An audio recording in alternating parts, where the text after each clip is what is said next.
Hallo Werkzeugfans, willkommen bei GoTools TV. Mein Name ist Sebastian und ich habe eine Mission. Ich möchte rausbekommen, was taugen denn Hochdruckreiniger für 60 Euro? Und wir werden die Frage beantworten, wie sieht denn das von innen aus und ist da überhaupt eine richtige Pumpe drin? Und natürlich gibt es wie immer etwas zu gewinnen, und zwar einen 250 Euro Einkaufsgutschein. Alles, was du zu machen musst, einfach mal unten in die Kommentare zu schreiben. Wie sieht es denn aus? Hast du schon mal einen von denen in der Hand gehabt und wie waren deine Erfahrungen? Heute haben wir das Thema Hochdruckreiniger und wir haben gedacht, naja, wir haben schon in verschiedenen Preisklassen Sachen getestet, aber noch nie das, was wir heute hier machen. Denn wir hatten noch niemals so günstige Hochdruckreiniger wie heute hier auf dem Tisch. Und genau das ist die Mission. Wir wollen mal schauen, was taugen denn solche Geräte? Wir haben hier ein Gerät für 60 Euro von Kärcher, für 60 Euro von Parkside und haben gedacht, das schauen wir uns mal an. Und wir wollten irgendwie eine Referenz haben zu einem Markenhersteller, der eine bessere Qualität anbietet als die hier. Und zwar von Krenzle haben wir auch Folgendes gemacht, haben wir das günstigste Gerät von Krenzle genommen. Hier sind wir ein bisschen anders im Preis, und zwar sind wir bei 300 Euro. Aber warum haben wir jetzt von Krenzle kein günstigeres Gerät genommen? Ganz einfach, es gibt kein günstigeres. Ja? Sie haben gesagt, 300 Euro ist unsere Grenze, darunter bekommen Sie seriös kein Gerät hergestellt. Und jetzt schauen wir mal bei Kärcher. Natürlich ist es nicht so, dass Kärcher nur so eine 60 Euro Geräte herstellt, sondern von Kärcher gibt es Geräte von 60 bis in die absolute Profiklasse hoch Geräte. Ja? Und das ist auch sehr, sehr weit aufgespreist. Es gibt, glaube ich, sogar noch physisch kleine Geräte, aber zum Zeitpunkt, als wir bestellt haben, war das hier das, was wir einfach gefunden haben. Und ich denke, 60 Euro ist schon eine echt krasse Grenze nach unten. Aber lass uns mal die wesentlichen technischen Unterschiede mal ganz kurz benennen zwischen diesen drei Geräten. Und das sind drei Unterschiede. Nummer 1 ist es, wie viel Wasser fördern Sie denn in der Minute? Bei dem Gerät hier sind es 6 Liter, hier sind es 6 Liter und hier sind es 7,5 Liter. Das ist schon ein bisschen mehr, was hier natürlich durchgeht. Und prozentual ist es gar nicht so wenig, wenn man sich das so vorstellt. Nummer 2 ist es bei dem Gerät hier ganz einfach, wie viel Druck ist es denn, der aufgebaut wird. Wir sind hier bei 110 Bar, hier sind wir auch bei 110 Bar, hier sind wir bei 150 Bar, auch schon mal deutlich mehr. Ob sich das nachher natürlich in der Leistung, also vor allem in der Abtragsleistung widerspiegelt, das werden wir uns noch anschauen. Und Nummer 3, klingt erstmal ein bisschen komisch, ist das Thema Gewicht. Ist das ein technisches Merkmal? Ja, jein. Denn wir haben hier ein Gewicht von so 4,5 Kilo. Hier haben wir 4,5 Kilo. Also seht, das kann ich ganz entspannt hier sogar mit einem kleinen Finger hier hochheben. Überhaupt kein Thema. Hier haben wir aber ein Gewicht von 19 Kilo. Ach du meine Güte. Also das ist eine ganz andere Hausnummer. Und das ist technisch schon ein Unterschied, denn von den 19 Kilo ist gefühlt 20 Kilo hier nur der Motor. Und ihr findet natürlich alle technischen Daten in unserem Werkzeugvergleich. Wenn ihr euch das anschauen wollt und vor allem auch abstimmen wollt, was ist denn euer Liebling, dann geht mal unten in die Videobeschreibung. Da findet ihr übrigens auch alle Preise und Preisvergleiche und so weiter und so fort. Aber auch den Link zur Werkzeugvergleichsseite und hier oben natürlich auch nochmal eine Infokarte. Und ich habe doch noch zwei kleine technische Daten, über die wir kurz sprechen müssen. Und zwar ist es die Kabellänge. Weil die Kabellänge ist schon entscheidend, gerade wenn ihr draußen arbeitet, wie weit seid ihr denn weg von der nächsten Stromquelle, ist bei allen drei 5 Meter. Was aber ein riesiger Unterschied ist, das ist uns auch in Benutzung aufgefallen, ist das Thema Schlauchlänge. Wir haben hier bei dem hier nur eine Schlauchlänge von 3 Meter, hier auch nur 3 Meter, hier haben wir 8 Meter. Und das ist ein riesiger Unterschied. Wenn du auf deiner Terrasse bist und hast nur eine etwas größere Terrasse, dann hast du halt einen Radius von maximal 6 Metern und musst dann die ganze Zeit hier irgendwo hin und her stellen. Du hast einen Weg, dann tuppelst du immer im Weg ein bisschen weiter. Hier mit 8 Meter hast du schon einen riesigen Radius und musst das eben nicht machen. Aber lass uns doch mal wirklich die Geräte anschauen. Wir fangen hier beim Kärcher an. Was wirklich auffällt, ist, es ist ein super kleines, handliches Gerät. Ich persönlich finde den Ausgang hier vorne so ein bisschen wenig praktisch, weil irgendwie hätte es mir an der Seite besser gefallen. Aber das ist so vielleicht auch persönliche Entscheidung. Bei dem Stromkabel, das kann man hier wunderschön eigentlich in der Seite unterbringen. Wobei, naja, wunderschön ist es auch nicht, aber es geht zumindest irgendwie so. Naja, hätte wunderschön nicht sagen sollen, ja. Also man kann es auf jeden Fall unterbringen. Ja. So richtig erschließt sich mir hier auch um die Schlaufe nicht, weil man hat hier unten keine. Naja, wie auch immer. Was man da noch machen kann, ist, man kann hier hinten auf der Hinterseite, ja, die Düse, oder die, nennt man das eigentlich Düse? Schreibt es gerne mal unten in die Kommentare, kann man hier anbringen. Und man könnte hier auch eine zweite anbringen. Zur zweiten Düse kommen wir auch gleich noch. Ich lasse die mal gleich ab. Und hier an der Seite haben wir die Pistole und jetzt ist mir eingefallen, das Ganze hier heißt Lanze und die könnt ihr, wenn ihr hier hinten abgemacht habt, auch einfach hier rein tun und so, und schon ist das Ganze einsatzbereit. Und mehr ist an dem Gerät auch gar nichts zu sagen. Das Einzige, wobei doch, eine Sache ist schon noch zu sagen. Ihr könnt den Schlauch übrigens, wenn ihr euch mal ein bisschen anstrengt, so auch entfernen. Und bei dem Schlauch ist es so, dass ihr aufpassen müsst. Das ist jetzt nicht der hochwertigste Schlauch. Ich will jetzt nicht das Gerät oder den Schlauch schlecht machen, aber es geht darum, bei dem Schlauch, wenn ihr den zu sehr knickt, dann bricht er innen drin und kann sehr schnell kaputt gehen. Also passt wirklich bei dem Schlauch auf, weil er ist nicht so derjenige, der wirklich super robust ist. Also das sei nochmal gesagt. Ansonsten ist es so bei dem Gerät, ihr könnt es natürlich übrigens auch hier vorne nochmal abmachen. So, haben wir jetzt alles ab. Und hier vorne, ja, jetzt läuft es noch ein bisschen aus. Ja, hier vorne beim Gerät gibt es eigentlich nichts weiter zu sagen, außer an, aus und das war's. Ja, mehr ist hier nicht dran. Aber nicht viel dran, muss ja nichts heißen. Die Leistung schauen wir uns nachher mal an, wie gut hat er denn gereinigt. Kommen wir zur Parkside. Bei Parkside ist es an vielen Stellen ähnlich. Ja, auch hier haben wir die Pistole, hier haben wir eine Lanze mit dabei. Und jetzt fällt mir ein, ich habe gerade vergessen, etwas zu erwähnen. Und zwar beim Kercher. Wir müssen noch ganz kurz zurück, denn beim Kercher ist genau das hier, was ihr hinten gesehen habt, ein Problem. Nämlich im Lieferumfang dieses Gerätes ist es so, dass nicht beide Stellen hier belegt sind, nämlich es ist nur eine belegt und ich habe hier nur eine Dreckfräse dabei. Der eine wird sagen, ja, ist doch cool, dass eine Dreckfräse dabei ist. Der andere wird sagen, so mit Fächer wäre schon auch ganz gut. Das müsst ihr unbedingt wissen. Eine Dreckfräse ist ja dafür da, wirklich um sehr, sehr intensiv zu reinigen. Wenn ihr aber nur irgendwo so ein bisschen drüber gehen wollt, könnt ihr das hiermit schon irgendwie machen, habt aber diese Fächerwirkung nicht. Ja, normalerweise hat man ja eigentlich immer zwei Aufsätze dabei. Einmal einen Fächer, wo ihr auch im besten Fall sogar einstellen könnt, dass er wirklich so ein bisschen breiter, ein bisschen schmaler ist, je nachdem, wie ihr es haben wollt. Und dann könnt ihr schön eine Fläche auch so ein bisschen vor euch hintreiben, das Wasser, oder den Schmutz ein bisschen wegbringen, so wie man das eigentlich kennt. Eine Dreckfräse ist ja etwas, was rund rotiert und dann wirklich auf den Punkt super sauber macht. Da würde ich jetzt auch nicht unbedingt auf einen Zentimeter auf den Lack drauf gehen. Ja? Und das ist etwas, was man sagen muss, hier ist keine Dreckfräse, hier ist ein Dreckfräse dabei, kein Fächer. Bei Parkside wiederum ist es genau andersrum. Bei Parkside ist es so, dass wir hier nur einen Fächer dabei haben und keine Dreckfräse. Entschuldigung, das muss ich mal zur Seite legen, denn das sind Ersatzteile oder ist eine Erweiterung. Wir haben hier im Lieferumfang genau das hier und das ist ein Fächer. Ja, und wir haben hier auch dasselbe System, also ein ähnliches System, Stecksystem, um das Ganze hier so zusammenzustecken, ja, und entsprechend dann damit dann loszulegen. Ansonsten Pistole und so weiter ähnelt sich durchaus, aber hier habe ich das Gefühl, ist noch günstiger ausgearbeitet. Wir haben ja auch das 5 Meter Kabel, was man hier so schön unterbringen kann. Den Schlauch kann man übrigens natürlich auch hier komplett wieder entfernen, um es auch besser zu lagern im Zweifel. So, und ab ist es. Und dann habt ihr hier euer Gerät. Vom Anschluss her ist es übrigens bei allen 3 Geräten gleich. Ihr habt hier, also da gibt es bestimmt auch besseren Begriff für, ich würde immer sagen, den Gardene-Anschluss hier vorne dran, um entsprechend sofort Schlauch ran und dann zu arbeiten. Hier haben wir auch noch ein Aus. Und das war's, außer dass es auch eben verdammt leicht ist. Und ich sag mal, so mit 4,5 Kilo ist da jetzt nicht so viel zu holen. Im Vergleich zum Kränzle auf jeden Fall. Kommen wir zur Kränzle und da sieht das Ganze schon etwas anders aus an der einen oder anderen Stelle, nicht nur am Gewicht. Schauen wir uns den Schlauch mal an und übrigens der Schlauch von Parkside und von Kercher unterscheidet sich eigentlich kaum, weil beide sind relativ empfindlich. Der von Parkside ist schon der von Kränzle hier, ist deutlich hochwertiger, wenn es auch nicht das Top-Modell ist, was es von Kränzle gibt. Es gibt noch einen, der nochmal ummantelt ist und nochmal eine andere Qualität hat und noch mehr Biegung oder so aushält. Aber ihr seht hier, ihr könnt da schon relativ eng auch wirklich in den Radius gehen, ohne dass es gleich bricht oder kaputt geht. Das ist ein echtes Thema. Ich kann euch nur aus meinem Leben erzählen, ich habe einen kleinen Kercher mal gehabt, ein etwas anderes Modell und mir ist am ersten Tag der Schlauch kaputt gegangen, weil ich ihn versehentlich, ja, weil ich ihn hinter mir hergezogen habe und da ist er, naja, ihr wisst ja, wie das ist. Und dann gab es keine Ersatzteile. Aber das ist ein anderes Thema.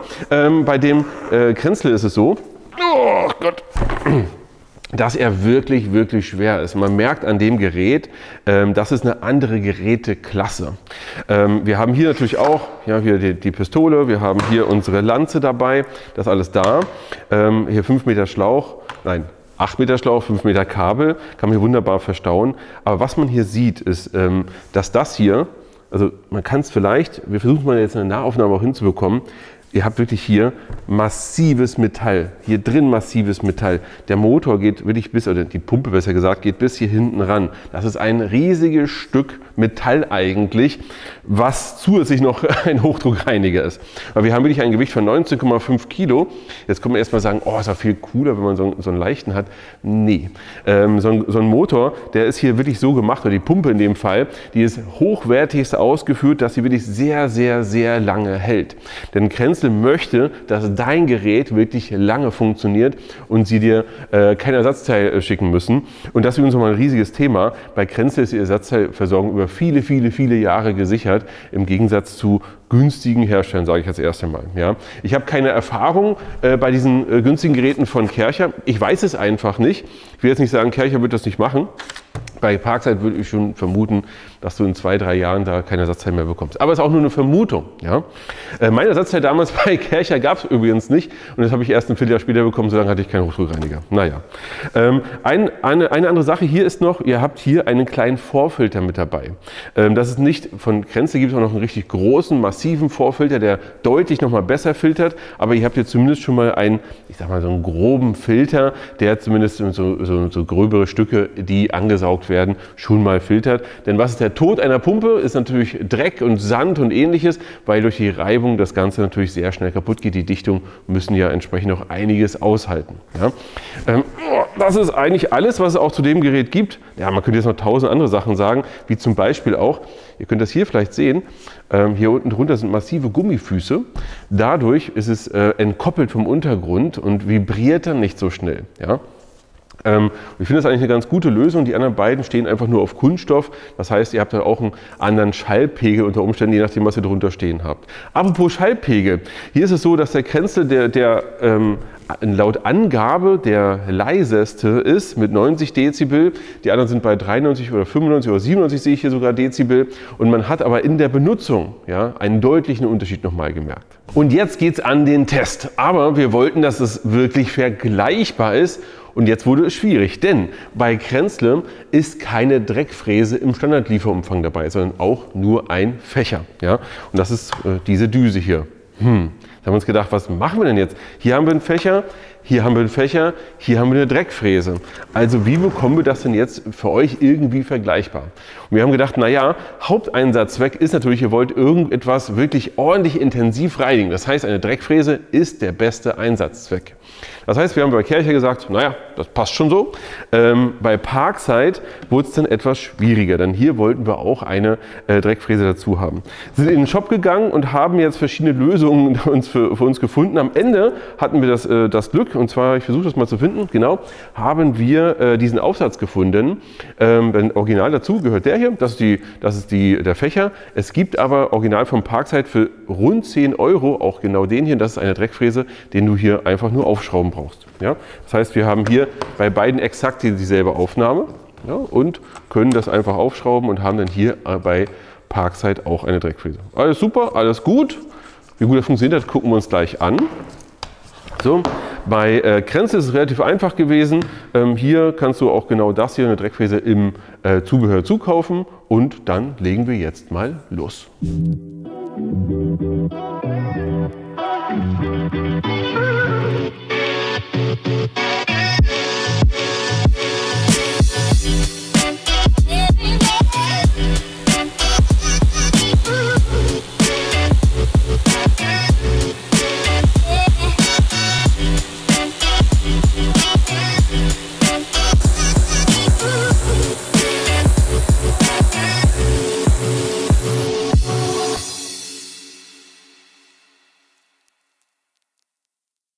Aber legen wir jetzt mal los und schauen uns den Test an. Aber erstmal, worauf haben wir denn getestet? Wir haben wirklich einen sehr, sehr rauen Pflasterstein, der mindestens 10, 20 Jahre wirklich nicht gereinigt wurde, sodass man auch so ein bisschen vorher, nachher sehen kann. Und das, was ihr hier seht, ist das Ergebnis von Kärcher, und das ist durchaus okay. Man kann wirklich sagen, aber man kann erstmal nichts sagen, wir haben wirklich schön das reinigen können. Es war ein bisschen langsam und der Kreis, also man muss schon relativ nah an den Stein rangehen, aber er hat es gereinigt und es hat funktioniert. Da gibt es überhaupt nichts gegen zu sagen. Es war ein okayes Ergebnis. Als nächstes kommen wir jetzt mal zum Parkside. Und hier hatten wir die Möglichkeit, beides zu testen. Also einmal den Fächer und die Lanze. Bei der Fäche war das Ergebnis wirklich schwierig. Also da hat er gefühlt überhaupt nichts sauber gemacht. Also da hat er kaum Dreck auch wirklich wegbekommen. Wir haben es mal ein bisschen dichter gehalten, wir haben es vor allem aber so auf eine normale Entfernung gehalten. Da war es so, als wenn du einfach so mit dem Schlauch so auf den Stein drauf gehst, also mit einem normalen Wasserschlauch drauf gehen würdest, aber so eine richtige Reinigungsleistung hat man eigentlich kaum gehabt. Also nicht im Verhältnis zu den Geräten, die ich sonst so in der Hand habe. Es war eine gewisse Reinigung da, aber naja. Mit der Dreckfräse war es aber auch nicht so viel besser. Der Punkt war wirklich sehr, sehr klein. Und die Abtragsleistung war im Verhältnis auf jeden Fall zu Kärcher schon mal deutlich geringer. Das hat überhaupt keinen Spaß gemacht. Also grundsätzlich ist es so, dass wir mit dem Gerät zwar schon eine Reinigung hinbekommen haben, aber diese Tiefenreinigung, die wir, wie wir es zum Beispiel bei Kränzle oder auch bei Kärcher gesehen haben, hatten wir dort nicht. Und deswegen kommen wir auch mal wirklich zu Kränzle. Bei Kränzle ist es so, dass wir hier schon, ich glaube, auf den Bildern kann man es so halbwegs sehen, das ist auch ein bisschen schwer zu sehen, haben wir es auch schon mit dem Fächer geschafft, durchaus eine Reinigung hinzubekommen. Also schon so, dass es von dreckig zu weniger dreckig auf jeden Fall war, aber mit der Dreckfräse war es dann ein wahrer Traum. Damit ist es so, dass du wirklich Tiefen reinigen kannst, musst auch nicht direkt am Stein dran sein und kannst relativ schnell auch große Flächen damit reinigen.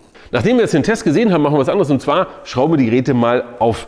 Denn ich möchte wirklich sehen, bei diesem mit riesigen Block an Motor, wie groß ist der Motor hier eigentlich, und ist es nur ein Haufen Plaste? Keine Ahnung, schauen wir einfach mal rein.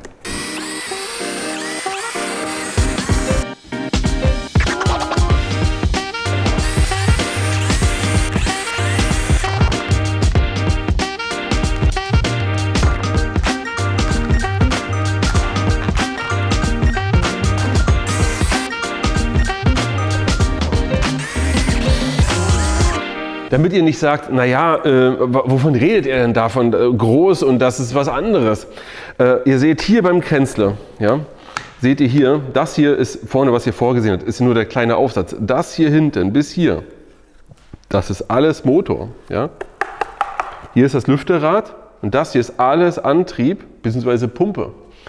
Und das macht eben auch den riesen Unterschied aus. Das ist ein riesiges Konstrukt, was wirklich dafür da ist, langlebig auch zu arbeiten. Sehr hochwertig produziert. Und jetzt vergleicht das einmal, also, und ich kann jetzt euch irgendwas erzählen, ja, aber die Optik wird euch schon sagen, das ist irgendwie was ganz anderes. Denn hier haben wir jetzt das ist das Gerät von Parkside. Ich muss mir überlegen, das ist das Gerät von Parkside. Etwa in dem Bereich ist der Motor, ja, und hier habt ihr dann den eigentlichen Antrieb, ja, und die Pumpe. Und jetzt vergleichen wir das mal grob jetzt hier mal miteinander.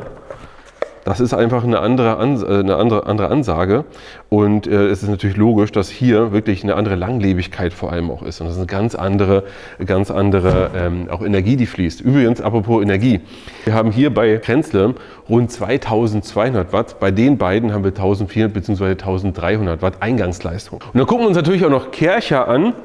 Bei Kärcher sieht es so aus, und der von Parkside wird von der Größe etwas selbe sein. Ihr habt hier unten den Motor. Die ganze Pumpeneinheit hier unten, die ganze Verteilung, das ist alles aus Kunststoff. Da ist sogar hier bei Parkside, das ist hier höchstens aus Metall ausgearbeitet, bei Kärcher nicht. Kunststoff, Kunststoff, Kunststoff, alles auch wirklich sehr dünne, sehr filigrane Leitung, die wir hier sehen. Hier oben die Antriebseinheit, aber auch hier sehen wir, es ist halt schon ein riesiger Unterschied eben zu so einem Gerät. Ja? Und natürlich, wie ich schon sagte, 60 € zu 300. Das ist natürlich ein Fakt. Wir haben jetzt getestet, wir haben uns die inneren Werte angeguckt. Lasst uns mal zum Fazit kommen. Ihr habt jetzt gesehen, wie die Reinigungsleistung war, und jetzt muss man ganz klar sagen, dass es zwischen den beiden auf jeden Fall einen gehörigen Unterschied gab. Ja? Also wenn man sich jetzt entscheiden müsste zwischen Kärcher und Parkside, würde man wahrscheinlich eher den Kärcher nehmen, um eine bessere Reinigungsleistung zu haben, und es ist auch einfacher zu haben. Ja? Die andere Sache ist, wir haben jetzt hier 60 €, wir haben hier 300 €. Wie ist es eigentlich zwischen den beiden? Grundsätzlich muss man klar sagen, natürlich haben wir hier den 5-fachen Preis ist und dementsprechend auch eine ganz andere Hausnummer. Wenn du jetzt sagst, naja, ich möchte jetzt nur mal schnell mal an einer Stelle und das Ganze zweimal im Jahr etwas reinigen, dann ist das hier durchaus ein Gerät, wo man sagt, ja, das kannst du machen, ja, ohne Frage. Wenn du jetzt aber sagst, du möchtest sehr häufig etwas machen oder häufiger etwas machen oder ein Gerät haben möchtest, was sehr langlebig ist, mit dem du sehr, sehr lange auch Freude hast, würde ich persönlich auf jeden Fall zum Kränzle greifen, weil ich weiß, die Ersatzteilversorgung ist ja sehr, sehr lang gegeben, also auch von genau diesem Modell, aber vor allem, ich habe mit den größeren Modellen auch ein bisschen Erfahrung gemacht, übrigens auch mit den größeren von Kärcher, und weiß, diesen massiven Block an Metall hier quasi an der Pumpe wirklich zu schätzen. Denn wenn du mit dem hier arbeitest, hast du einen großen Vorteil von dem Kränzle. Das habe ich mit dem kleinen hier noch nicht gemacht. Ich habe mit dem auch schon Stunden über Stunden gearbeitet. Wir haben mit dem auch durchaus mal 6 Stunden am Stück gearbeitet. Und 6 Stunden am Stück glaube ich nicht, dass das, also ich glaube einfach mal, dass dieses Gerät das nicht schafft, weil die Pumpe irgendwann überhitzen würde. Ich bin sehr gespannt, was ihr dazu sagt. Schreibt doch mal unten in die Kommentare. Was ist eure Meinung, beziehungsweise welches Gerät würdet ihr kaufen? Ihr könnt natürlich auch gerne in den Werkzeugvergleich gehen und dort bitte abstimmen. Für heute soll es das gewesen sein. Schreibt auch gerne rein, wenn wir noch mal andere Sachen testen sollen mit Hochdruckreinigern. Und für euch ran ans Werkzeug und bis zum nächsten Mal.